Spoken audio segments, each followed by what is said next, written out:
உங்களோட டீனேஜ் பிள்ளைகள் வந்து திடீரென்னு நீங்க சொல்ற பேச்சு கேக்குது இல்ல, நான் எதை சொன்னாலுமே எதிராத்தான் பேசுது, நான் எதை செய்ய சொன்னாலும் செய்ய மாட்டேன்னு சொல்றாங்க அண்ட் மிச்சம் டிஃப்ரெண்ட் ஆயிட்டீங்கன்னு ஒரி பண்றீங்களா?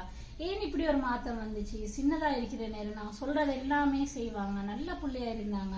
ஆனா இப்போ ஒரு 12+ ஆகினதுக்கு அப்புறம் எதையுமே செய்யறாங்க இல்ல, அந்த உங்களுக்கு கோபமா இருக்குதா, கவலையா இருக்குதா, ஒரியா இருக்குதா, ஏன்ன்றதை நாங்க இதை பார்ப்போம். பொதுவான ஒரு தியரி ஒன்று இருக்குது. கனெக்ஷன் யார் யாரோட எல்லாம் எங்களுக்கு கனெக்ஷன் கூட இருக்குதோ அவங்களோட ரெசிஸ்டன்ஸ் வந்து லோவா இருக்கும். அதாவது நாங்க ஒரு ஹஸ்பண்ட் ஒய்ஃபா இருக்கட்டும் அல்லது பிள்ளைகளா இருக்கட்டும் ஃப்ரெண்ட்ஸா இருக்கட்டும், இவங்களோட கனெக்ஷனா இருக்கிற நேரம் நீங்க சொல்ற விஷயங்களை அவங்க கேட்பாங்க, நீங்க சொல்ற விஷயங்களை செய்வாங்க. ஸோ தியரி என்னன்னா, கனெக்ஷன் ஹை ஆக ஆக ரெசிஸ்டன்ஸ் வந்து லோ ஆகும்.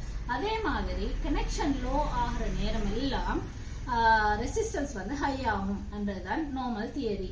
பிள்ளைகள் வந்து சின்ன வயதுல இருக்கிற நேரம் என்ன செய்வோம்னா, பேரண்ட்ஸ் எப்படி கனெக்ஷன் உருவாக்குவாங்கன்னா, கனெக்ஷன் மூலமா வேலைகளை நடத்தி கொள்வாங்க. அதாவது இதை செஞ்சு தந்தா, இதை இப்படி செஞ்சீங்கன்னா நான் உங்களோட இறக்கமா இருப்பேன், நீங்க இதை செஞ்சீங்கன்னா நான் நல்லா இருப்பேன் அப்படின்னு சொல்லுவாங்க. அதாவது உதாரணமா குழந்தைகளை வந்து எங்கேயாவது வெளியில கூட்டிட்டு போறாங்கன்னா பேரண்ட்ஸ் சொல்லுவாங்க, நீங்க நல்ல பிள்ளையா இருந்தா நாங்க இறக்கமா இருப்போம் அல்லது ஏதாவது வாங்கி தருவோம்.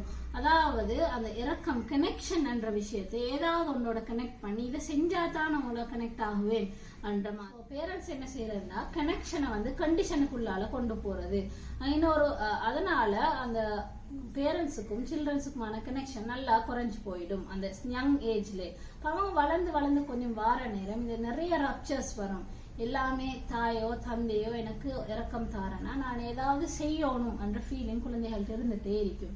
இது டீனேஜுக்கு வார நேரம் அவங்களோட ஹோமோன் டிஃபரன்ஸ் என்ற ஒரு விஷயத்தாலையும் அவங்க பலகிற சர்க்கிள் என்றது விஷயம் வேற சமூகத்தோட பழக ஸ்டார்ட் பண்றன்றது எல்லாம் சேர்ந்து அந்த கனெக்ஷன் இல்ல அந்த ரப்சர்ட் கனெக்ஷன் என்றதாலையும் குழந்தைகள் வந்து கூட ரெசிஸ்ட் பண்ணுவாங்க.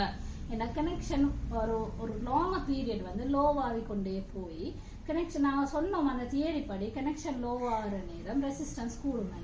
எனவே குழந்தை பருவத்துல அவங்களோட கனெக்ஷன் குறைய குறைய குறைய ரெசிஸ்டன்ஸ் கூடிட்டே வந்து ஒரு ஏஜ் இந்த ஹோமோன் எல்லாம் சேர்ற நேரம் ரெசிஸ்டன்ஸ் நல்லாவே கூடிடும். எனவே பேரண்ட்ஸ் என்ன செய்யணும்னா சிறுசுல இருந்து வளர்க்குற நேரமே அவனோட கனெக்ஷனை எப்படி அந்த பொண்டிங் உருவாக்கலாம் என்றதை பார்த்துக்கொண்டா பொதுவாக டீனேஜ் ஆகுற நேரம் அந்த கனெக்ஷனை அவங்களுக்கு தக்க வச்சு கொள்ளலாம்.